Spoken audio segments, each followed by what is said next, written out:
New tool for the shop. So maybe I should go into the CNC business and stop all the American parked cars thing, make a profit, making a CNC factory maybe. Just kidding. This came into my possession only to make small shaft or bushrings or take 1/10 of a millimeter off here and there. Only for small things. An old one, but a quality one. Made in Copenhagen in,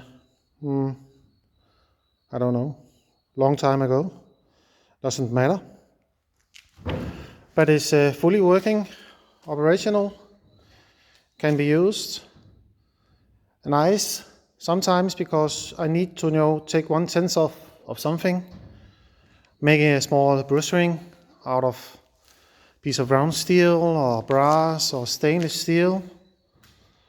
Now I can make that myself. That is nice. So nice with this small upgrade to the workshop. Thanks.